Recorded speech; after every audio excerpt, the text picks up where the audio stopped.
प्रभु तेरी वाणी जीवन की रोटी, नैनों की ज्योति अंधेरा मिटाती।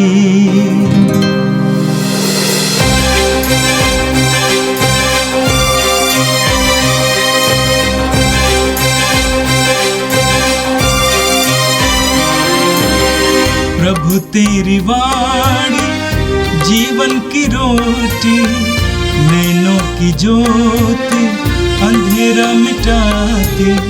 प्रभु तेरी वाणी जीवन की रोटी, नैनों की ज्योति अंधेरा मिटाती। वाणी वाणी वाणी वाणी वाणी पवित्र है, शाश्वत है, जीवन का मन्ना है। 13 जनवरी मंगलवार। पहला पाठ सामुएल का पहला ग्रंथ, अध्याय 1, पद संख्याएं 9 से 20। किसी दिन जब अन्ना का परिवार सिलो में भोजन कर चुका था, तो वह उठकर प्रभु के मंदिर गई। उस समय याजक एली मंदिर के द्वार के पास अपने आसन पर बैठा हुआ था। अन्ना दुखी होकर प्रभु से प्रार्थना करती थी और आंसू बहाती हुई उसने यह प्रतिज्ञा की, हे विश्वमंडल के प्रभु, यदि तू अपनी दासी की दयनीय दशा को देखकर उसकी सुधि लेगा, यदि तू अपनी दासी को नहीं भुलाएगा और उससे पुत्र प्रदान करेगा, तो मैं उसे जीवन भर के लिए प्रभु को अर्पित करूंगी और उसके सिर पर उस तरह कभी नहीं चलाया जाएगा। जब वह बहुत देर तक प्रभु से प्रार्थना करती रही, तो एली उसका मुंह देखने लगा। अन्ना धीमे स्वर से बोलती थी। उसके होंठ तो हिल रहे थे, किंतु उसकी आवाज़ नहीं सुनाई दे रही थी। इसलिए एली को लगा कि वह नशे में है। उसने उससे कहा, कब तक नशे में रहोगी?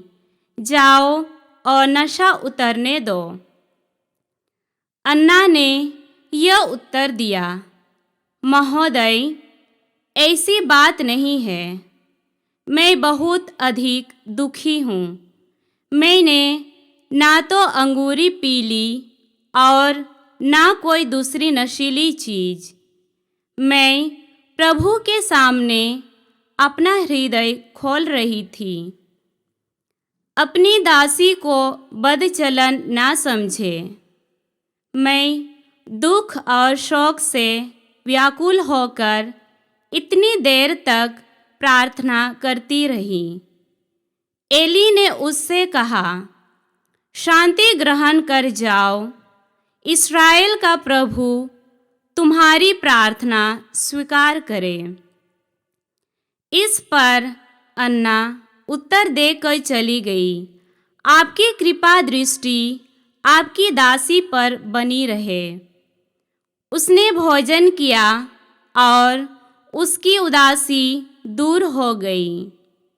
दूसरे दिन वे सवेरे उठे और प्रभु की आराधना करने के बाद रामा में अपने घर लौट गए। एलकाना का अपनी पत्नी अन्ना से संसर्ग हुआ और प्रभु ने उससे याद किया। अन्ना गर्भवती हो गई। उसने पुत्र प्रसव किया और यह कहकर उसका नाम सामुएल रखा, क्योंकि मैंने उनको प्रभु से मांगा है। यह प्रभु की वाणी है। संत मार्कुस के अनुसार पवित्र सुसमाचार अध्याय 1 वाक्य संख्या 21 से लेकर 28 तक। वे कफरनाहूम आए। जब विश्राम दिवस आया तो यीशु सभागृह गए और शिक्षा देने लगे। लोग उनकी शिक्षा सुनकर अचंभे में पड़ गए, क्योंकि वह शास्त्रियों की तरह नहीं बल्कि अधिकार के साथ शिक्षा देते थे। सभागृह में एक मनुष्य था जो अशुद्ध आत्मा के वश में था। वह ऊंचे स्वर से चिल्लाया, यीशु नाज़री, हमसे आपको क्या? क्या आप हमारा सर्वनाश करने आए हैं? मैं जानता हूं कि आप कौन हैं, ईश्वर के भेजे हुए परम पावन पुरुष। यीशु ने यह कहकर उसे डांटा, चुप रह, इस मनुष्य से बाहर निकल जा। अब दूत उस मनुष्य को झकझोरते हुए ऊंचे स्वर से चिल्लाकर उसमें से निकल गया। सब चकित रह गए और आपस में कहने लगे, यह क्या है? यह तो नए प्रकार की शिक्षा है। वह अधिकार के साथ बोलते हैं। वह अशुद्ध आत्माओं को भी आदेश देते हैं और वे उसकी आज्ञा मानते हैं। इसके बाद यीशु की चर्चा शीघ्र ही गलीलिया प्रांत के कोने कोने में फैल गई। यह प्रभु का पवित्र सुसमाचार है। क्रिस्त प्रभु की जय। यीशु में मेरे प्रिय भाई और बहनों, आज का पहला पाठ सामुएल के पहले ग्रंथ से लिया गया है। आज के पाठ का सार यह है कि ईश्वर मनुष्यों के आंसुओं, उनकी मौन प्रार्थनाओं और टूटे हृदय को कभी नहीं त्यागते हैं। वह उनका साथ देते हैं, उनके दुख में वह साथ देते हैं। और वही बात को आज के पहले पाठ में हम घटित होते देखते हैं। अन्ना की पीड़ा न केवल निसंतान होने का है, बल्कि वह समाज के द्वारा तिरस्कृत है, समाज में उपहास का कारण बनती है और वही दुख उसके हृदय की गहराई में उतर जाता है। वह ईश्वर के किए हुए कार्य के लिए शिकायत नहीं करती है, वह ईश्वर का विद्रोह नहीं करती है, बल्कि शीलो में मंदिर पर जाकर वह अपने हृदय को प्रभु के सामने रखती है।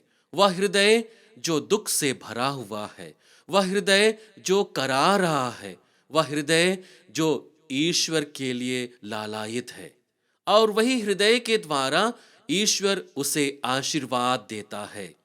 हम देखते हैं कि अन्ना लगातार प्रार्थना करती है ईश्वर के आशीर्वाद के लिए। आज के पहले पाठ को हम लोग अन्ना की प्रार्थना पर केंद्रित होकर के मनन चिंतन करने की कोशिश करेंगे। पहली बात है कि ईश्वर हमारी मौन प्रार्थना को सुनता है। हम देखते हैं कि अन्ना मंदिर में जाती है और अपने हृदय को प्रभु के सामने प्रकट करते हुए अपनी प्रार्थनाओं को कहती है। और जब वह लगातार प्रार्थना करती रहती है, तब एली उसके चेहरे को देखता है। वह देखता है कि आवाज तो नहीं आ रही है, बल्कि उसके होंठ हिल रहे हैं। तो वह समझने की कोशिश करता है कि शायद इसने ज्यादा नशा कर लिया होगा और इसलिए यहाँ पर आकर बड़बड़ा रही है। हम वचन में पढ़ते हैं, जब वह बहुत देर तक प्रभु से प्रार्थना करती रही तो एली उसका मुख देखने लगा। अन्ना धीमे स्वर से बोलती थी, उसके होंठ तो हिल रहे थे, किंतु उसकी आवाज नहीं सुनाई दे रही थी। इसलिए एली को लगा कि वह नशे में है। अन्ना अपने जीवन के हरेक दुख को, जिसे वह अपने हृदय पर संजो के रखी है, प्रभु के सामने प्रकट करती है। अपने मिले हुए हरेक तिरस्कार को प्रभु के सामने रखती है और प्रभु से प्रार्थना करती है। और उसी प्रार्थना के द्वारा ईश्वर उसके जीवन में महत्वपूर्ण कार्य करता है। अन्ना की प्रार्थना ऊंचे स्वर में नहीं थी, बल्कि उसकी प्रार्थना हृदय की गहराई में प्रवाहित हो रही थी और वही ईश्वर को प्रिय लगी। हम सामुएल के पहले ग्रंथ अध्याय 16 वाक्य संख्या 7 में पढ़ते हैं, जहां पर प्रभु कहते हैं, ईश्वर ने सामुएल से कहा, उसके रूप और लंबे कद का ध्यान ना दो, मैं उससे नहीं चाहता, प्रभु मनुष्य की तरह विचार नहीं करता। मनुष्य तो बाहरी रूप रंग देखता है, किंतु प्रभु हृदय देखता है। जब सामुएल राजा की खोज में जाता है, वह यिशै के पुत्रों को देखता है, तो उसे लगता है कि जो शारीरिक रूप से मजबूत है, ईश्वर उसे चुना है। लेकिन यहाँ पर ईश्वर कहता है कि ईश्वर बाहरी रंग रूप नहीं देखता है, ईश्वर मनुष्य के हृदय को देखता है। और वही हृदय अन्ना का था जिसे उसने अपने प्रभु में लगाए हुए था, और उसके जीवन में ईश्वर का आशीर्वाद प्राप्त होता है। दूसरी महत्वपूर्ण बात है, विलंब ईश्वर का इनकार नहीं है। हम देखते हैं कि वर्षों तक अन्ना को कोई भी संतान प्राप्त नहीं होता है। वह लगातार प्रभु के सामने बनी हुई रहती है। उसका जो विश्वास था और अधिक गहराई को प्राप्त करता है। उसका जो धैर्य था अब और अधिक मजबूत हो जाता है। इसलिए जब ईश्वर तुरंत उसके प्रार्थनाओं का उत्तर नहीं देते हैं, तो इसका तात्पर्य यह नहीं है कि ईश्वर उसकी अनसुनी करता है। यहां पर समझने की बात है कि अन्ना अपने जीवन में अपने विश्वास को लेकर और अधिक गहराई में चली आती है, और उसी गहराई में ईश्वर उसके जीवन में महत्वपूर्ण कार्य करता है। हमारे जीवन में हम लोग बहुत बार प्रभु के सामने प्रार्थना लेकर के आते हैं। 1 दिन, 2 दिन, 1 महीना, 2 महीना हम भली भांति प्रार्थना करते हैं, लेकिन जब हमारी प्रार्थना का कोई परिणाम नहीं होता है, तब हम धीरे धीरे टूटने लगते हैं। हमारा मन प्रार्थना से अलग हो जाता है। अब हम प्रार्थना करना पसंद नहीं करते हैं। मैंने बहुतों को सुना है कि हम क्यों प्रार्थना करें जब ईश्वर अपनी आंखों को बंद कर दिया है, अपने कानों को बंद कर दिया है, क्योंकि वह हमारे दयनीय स्थिति को नहीं जानता है। बल्कि यहाँ पर हमें समझने की जरूरत है कि यह अवसर हमें अपने धैर्य में और अधिक मजबूती के साथ आगे आने के लिए मौका देता है। यह समय होता है कि हम अपने विश्वास को और अधिक गहराई की ओर लेकर के जाएं और ईश्वर के योजना को हम समझ सकें। हम नबी ईसाइयाह के ग्रंथ अध्याय 55 वाक्य संख्या 8 और 9 में पढ़ते हैं, जहां पर वचन कहता है, प्रभु यह कहता है, तुम लोगों के विचार मेरे विचार नहीं है और मेरे मार्ग तुम लोगों के मार्ग नहीं है। जिस तरह आकाश पृथ्वी के ऊपर बहुत ऊंचा है, उसी तरह मेरे मार्ग तुम्हारे मार्गों से और मेरे विचार तुम्हारे विचारों से ऊंचा है। इसका तात्पर्य क्या है कि हम अपने सोच, अपने विचारों को प्रभु पर थोप नहीं सकते हैं। प्रभु के विचार हमारे विचार से कहीं ऊंचा है, कहीं उम्दा है। हमें जरूरत है कि हम प्रतीक्षा करते हुए लगातार अपने विश्वास को और अधिक जागृत करते रहें। हम लूकस के सुसमाचार अध्याय 18 वाक्य संख्या 7 में पढ़ते हैं, जहां पर प्रभु यीशु न्यायकर्ता और विधवा के दृष्टांत में कहते हैं, क्या ईश्वर अपने चुने हुए लोगों के लिए न्याय की व्यवस्था नहीं करेगा, जो दिन रात उसकी दुहाई देते हैं? क्या वह उसके विषय में देर करेगा? यह प्रभु का उत्तर था उन सभी लोगों के लिए जो हिम्मत हार जाते हैं, जो प्रतीक्षा करना नहीं चाहते हैं। उन लोगों के लिए प्रभु का यह सटीक उत्तर था कि हमें प्रभु पर केंद्रित होकर के अपने जीवन को जीने की आवश्यकता है। प्रभु पर अपने विश्वास को और अधिक गहरा करने की आवश्यकता है। तीसरी महत्वपूर्ण बात है कि ईश्वर के लिए समर्पण हमारे जीवन के लिए आशीर्वाद का कारण होता है। अन्ना प्रभु से लगातार प्रार्थना करती है संतान की प्राप्ति के लिए, लेकिन वह संतान की प्राप्ति अपने स्वार्थ की पूर्ति के लिए नहीं होता है। वह प्रभु के सामने प्रण करती है कि वह प्रभु के लिए अपने संतान को समर्पित करेगी। और हम देखते हैं कि कैसे सामुएल के द्वारा इस्राएलियों के जीवन में ईश्वर महत्वपूर्ण कार्य करता है, बहुत सारे चिन्ह और चमत्कार प्रकट करते हैं। तो यह प्रकट करता है कि जब हम प्रभु को अपनी योजना को समर्पित करते हैं, अपने मिले हुए हर एक चीजों को समर्पित करते हैं, तो प्रभु हमारे जीवन में महत्वपूर्ण कार्य करते हैं। हम रोमियो के नाम संत पौलुस के पत्र अध्याय 12 वाक्य संख्या 1 में पढ़ते हैं, जहां पर संत पौलुस कहते हैं, आप मन तथा हृदय से उसकी उपासना करें और एक जीवंत, पवित्र तथा सुग्राह्य बलि के रूप में अपने को ईश्वर के प्रति अर्पित करें। एक ऐसे बलिदान के सदृश अर्पित करें जो प्रभु के दृष्टिकोण में मूल्यवान है। वह हमारा स्वयं का जीवन है। हम जैसे जैसे प्रभु को अपने जीवन को समर्पित करते हैं, हमारे जीवन में प्रभु अपनी योजना को पूरी करता है। यीशु में मेरे प्रिय भाई और बहनों, अन्ना की भांति हमें लगातार ईश्वर के चरणों में बने रहना है। अपनी प्रार्थनाओं को, अपनी वेदना को, अपने अपमान को प्रभु के सामने रखना है और वही हमारे जीवन के मूल अर्थ को समझने में हमें मदद करेंगे। आज का सुसमाचार संत मार्कुस रचित सुसमाचार से लिया गया है, जहां प्रभु यीशु कथनी और करनी दोनों के द्वारा ईश्वरीय अधिकार को लोगों के सामने प्रकट करते हैं। वह कफरनाहुम के सभागृह में जाते हैं और अधिकार के साथ लोगों को शिक्षा देते हैं। लोग अचंभे में पड़ जाते हैं, क्योंकि उन्होंने देखा है कि शास्त्री और फरीसी जितने भी धर्म गुरु थे, वे मूसा की संहिता पर आधारित नियमों को बताते थे और वह नियम लोगों को पालन करने होते थे। लेकिन यहाँ पर प्रभु यीशु अधिकार के साथ उन्हें शिक्षा देते थे। सबसे महत्वपूर्ण बात है कि यीशु का वचन ईश्वरीय अधिकार से भरा हुआ होता है। हम वचन में पढ़ते हैं, जब विश्राम दिवस आया तो यीशु सभागृह गए और शिक्षा देने लगे। लोग उनकी शिक्षा सुनकर अचंभे में पड़ गए, क्योंकि वह शास्त्रियों की तरह नहीं बल्कि अधिकार के साथ शिक्षा देते थे।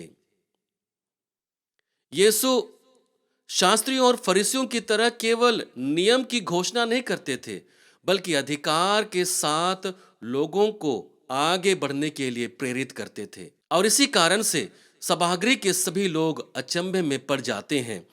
हम संत मत्ती रचित सुसमाचार अध्याय 7 वाक्य संख्या 28 और 29 में पढ़ते हैं, जहां पर प्रभु के अधिकार के विषय में फिर से कहा जाता है। वचन कहता है, वे शास्त्रियों की तरह नहीं बल्कि अधिकार के साथ शिक्षा देते थे। जो पिता उसे अधिकार दिया था, उसे स्वयं उसने अपने जीवन में प्रकट किया था, और यही कारण था कि वह जो बोलते थे, वह जो करते थे, वह पिता के द्वारा ही करते थे। हम यूहन्ना के सुसमाचार अध्याय 14 वाक्य संख्या 10 में पढ़ते हैं, जहां पर प्रभु स्वयं इसकी घोषणा करते हुए कहते हैं, मैं जो शिक्षा देता हूं वह मेरी अपनी शिक्षा नहीं है, मुझ में निवास करने वाला पिता मेरे द्वारा अपने महान कार्य संपन्न करता है। प्रभु इस बात को स्पष्ट कर देते हैं कि उसके जीवन में बसने वाला ईश्वर ही सारे महान कार्य को संपन्न करता है, और यही ईश्वर है जो उसे अधिकार देते हैं अपनी शिक्षा के द्वारा, अपने सामर्थ्यपूर्ण कार्यों के द्वारा। यीशु में मेरे प्रिय भाई और बहनों, यदि हम विश्वासी होने के नाते प्रभु को अपने जीवन में प्रकट होने देते हैं, तो हमारे जो भी कार्य होते हैं, हमारे जो भी कथन होते हैं, वे प्रभु से केंद्रित होकर के होते हैं, और वही हमें अधिकार देते हैं, वही हमें सामर्थ्य से परिपूर्ण करता है। हम अपने वचन नहीं बल्कि प्रभु के वचन से प्रेरित होकर के कहते हैं, और उसी के सामर्थ्य को लोगों के बीच प्रकट कर सकते हैं। दूसरी महत्वपूर्ण बात है कि यीशु का अधिकार बुराई को पराजित कर मुक्ति प्रदान करता है। हम देखते हैं कि वहां पर एक अशुद्ध आत्मा वाला व्यक्ति था। प्रभु की नजर उस पर पड़ती है, और मनुष्य के जीवन में जो अशुद्धता थी वह प्रभु से बोलने लगती है। प्रभु उसे फटकारते हैं और उस मनुष्य से बाहर आने का आदेश देते हैं, और वह अशुद्ध आत्मा उस मनुष्य से बाहर निकल जाती है।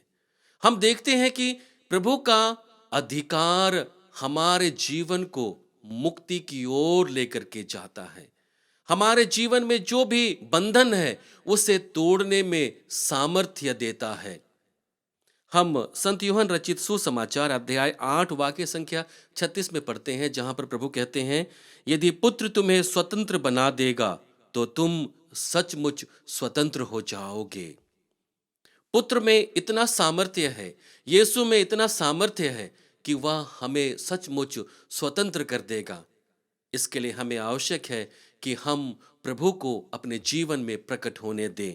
संत लूकस रचित सुसमाचार अध्याय 4 वाक्य संख्या 36 में पढ़ते हैं, जहां पर वचन कहता है, वे अधिकार तथा सामर्थ्य के साथ अशुद्ध आत्माओं को आदेश देते थे। यह घोषणा करता है कि प्रभु हमारे जीवन में महत्वपूर्ण कार्य करने में हमें सामर्थ्य बना सकता है जब हम प्रभु को अपने जीवन में आने दें। यीशु में मेरे प्रिय भाई और बहनों, ईश्वर सदैव हमारी परिस्थिति को जानता है और हमारी परिस्थिति में आते हुए हमारा सहयोग करता है कि हम लगातार उसकी ओर मुड़ें। हमें जरूरत है कि हम ईश्वर के वचन को पहचानें, ईश्वर की आवाज को सुने और अपने जीवन में उसे स्थान दें। जब हम यह करते हैं तो स्वतः ही ईश्वर हमारे जीवन को अपने अधिकार में ले लेते हैं, अपने सामर्थ्य को हमारे जीवन में प्रकट करते हैं। आइए प्रभु से प्रार्थना करें कि हम सदैव प्रभु के सामर्थ्य को प्राप्त करने के लिए हम उसकी शरण में बने रहें। हे सर्वशक्तिमान पिता परमेश्वर, हम धन्यवाद देते हैं पिता तेरे सामर्थ्यपूर्ण कार्य के लिए, जिसे तूने अपने पुत्र के द्वारा हमारे जीवन में संपन्न करता है। प्रभु हमें बल दे कि हम शारीरिक कष्टों, दुखों, चिंताओं और बाधाओं से घिरे रहकर हम तुझसे दूर ना हो, बल्कि तेरे सामर्थ्य को पहचानते हुए सदैव तुझसे संयुक्त होकर के जीवन बिताने की योजना बना सके, ताकि प्रभु तू हमारे जीवन में अपने पुत्र के द्वारा महत्वपूर्ण कार्य संपन्न करेगा। प्रभु आज मैं विशेष रूप से इस वचन के सुनने वाले हर एक श्रोताओं को मैं तेरे पावन चरणों में समर्पित करता हूँ। प्रभु तू हम सभी के जीवन में अपने सामर्थ्य को प्रकट कर, अपने सामर्थ्य के द्वारा हमारे जीवन को बदल दे, हमारे सोच को बदल दे, हमारे समझ को बदल दे, ताकि हम तेरी महिमा के अनुरूप अपने जीवन को जीने में समर्थ हो पाएं। हम यह प्रार्थना करते हैं हमारे प्रभु ख्रिस्त के द्वारा, आमीन। प्रभु तेरी वाणी जीवन की रोटी, नैनों की ज्योति अंधेरा मिटाती। वाणी वाणी वाणी वाणी